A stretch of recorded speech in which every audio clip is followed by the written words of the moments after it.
கிண்டியில் இருக்கக்கூடிய சண்டி குதிரைன்னு அவருக்கு ஒரு பேர் இருக்கு. Tamil Nadu people are so friendly. தமிழ்நாட்டில் எதுவுமே சரியில்லை என்று சொன்னவர். தமிழ்நாடு தமிழ் மக்களின் முக்கிய கலாச்சாரம். அதாவது தமிழ்நாட்டில் என்னுடைய மகளுக்கு அட்மிஷன் கிடைக்குது அப்படின்னா நார்த் ஈஸ்டில் இருக்கக்கூடிய பெற்றோர்கள் கூட நிம்மதியாக அனுப்பி வைக்கிறாங்களாம். நார்த் ஈஸ்டில் மட்டும் இல்லை மிஸ்டர் ஆளுநரே, ஆர்எஸ்எஸ் ஆக இருங்கள், சங் பரிவாராக இருங்கள், எல்லோரும் திராவிடத்தின் முன்னால் மண்டியிட்டுத்தான் ஆக வேண்டும். நம்முடைய நிதி அமைச்சர் இருக்காங்கல்ல, நிர்மலா சீதாராமன் அவர்கள், தமிழ்நாடு பெண்கள் பாதுகாப்பில் முன்னணியில் நிற்கிறது பாராளுமன்றத்தில் சொல்கிறார் என்றால் இதைத்தான் நம்முடைய மாண்புமிகு முதல்வர் அவர்கள் நிரூபித்து காட்டியிருக்கிறார். ரொம்ப ரொம்ப ரொம்ப ஆச்சரியமான ஒரு காணொளியை இன்னைக்கு பார்த்தேன். என்னன்னா, நம்முடைய மாண்புமிகு ஆளுநர் இருக்கார் இல்லையா, கிண்டியில் இருக்கக்கூடிய சண்டி குதிரைன்னு அவருக்கு ஒரு பேர் இருக்கு. லோக் பவன்னு பேரை மாற்றி வச்சுக்கிட்டாலும் அந்த லோக் பவனுக்கு முன்னாடி இருக்கக்கூடிய அந்த இரும்பு கிராதிகள்லாம் அப்படியே தான் இருக்கு. அதை யாரும் எடுத்துல, மக்கள் யாரும் உள்ள போயிட்டு வர முடியாத அளவுக்கு தான் அந்த ஆளுநர் மாளிகையை இன்னமும் இரும்பு கோட்டையா வச்சிருக்கார். அதற்கு உள்ளே இருக்கக்கூடிய ஆளுநரும் இரும்பு மனசு கொண்டவர், அதாவது துருப்பிடித்த மனசு கொண்டவர் அப்படிங்கறதான் தமிழ்நாட்டு மக்கள் நினைச்சிட்டு இருக்கோம் எல்லாருமே. ஆளுநர் மாளிகையில ஒரு நிகழ்வு போல இருக்கு.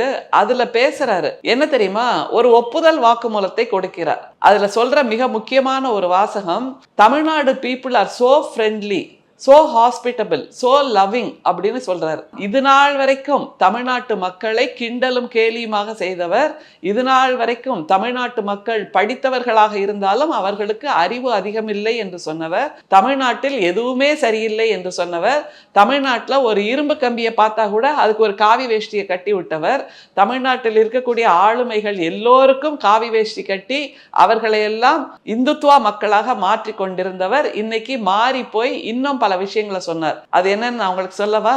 North east parents, they feel very comfortable if their girl child gets admission in Tamil Nadu.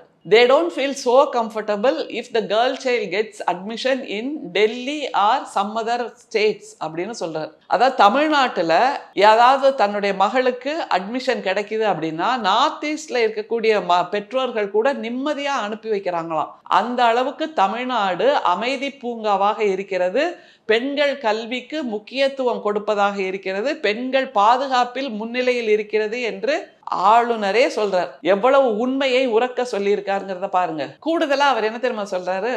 The northeast parents, they do not feel the same comfort if the girl child gets admission in other states than Tamil Nadu அப்படிங்கிறார். அதாவது தமிழ்நாட்டை தவிர வேற எந்த மாநிலத்துல admission கிடைச்சாலும் அவங்களுக்கு பயமா இருக்கான், வயிற்றுல புளி கரைக்குதான், அடி வயிற்றுல நெருப்பை கட்டிக்கிட்டு உட்கார்ந்துருக்காங்களாம். இது எதுவுமே இல்லாமல் தமிழ்நாட்டில் தங்களுடைய மகள்களை படிப்பதற்கு அனுப்புவதற்கு நார்த் ஈஸ்ட் பேரண்ட்ஸ் ரொம்ப சந்தோஷமா இருக்காங்கன்னா, நார்த் ஈஸ்ட்ல மட்டும் இல்லை மிஸ்டர் ஆளுநரே, இந்தியாவில் மட்டுமல்ல உலகத்தின் எந்த மூலையிலிருந்து தமிழ்நாட்டுக்கு கல்வி கற்க வந்தாலும், தமிழ்நாட்டுக்கு வேலைக்கு வந்தாலும் அவர்கள் நிம்மதியாக, சந்தோஷமாக, மன நிறைவாக, ஆரோக்கியமாக, சுகாதாரமாக, சந்தோஷமாக உணர்வது தமிழ்நாட்டில் மட்டும்தான் சாத்தியம் என்பதை மீண்டும் நிரூபித்திருக்கிறார் ஆளுநர். இதுல இப்படி யோசிச்சு பாருங்களேன், நீங்க எந்த கருத்தியலை வேண்டுமானாலும் வைத்துக் கொள்ளுங்கள், இந்துத்துவாவாக இருங்கள், பிஜேபியாக இருங்கள், ஆர்எஸ்எஸ் ஆக இருங்கள், சங் பரிவாராக இருங்கள், எல்லோரும் திராவிடத்தின் முன்னால் மண்டியிட்டுத்தான் ஆக வேண்டும். ஏனென்றால் திராவிடத்தின் கொள்கைகள் மக்கள் நலம் சார்ந்தவை, இந்துத்துவாவின் கொள்கைகள் மக்கள் விரோதமானவை என்பதை ஆளுநரே ஒத்துக்கொண்டிருக்கின்றார். ஏன்னா டெல்லியை அவர் சொல்றாரு, டெல்லி என்பது ட்ரிபிள் என்ஜின் சர்க்கார் நடக்கக்கூடிய நிலம்.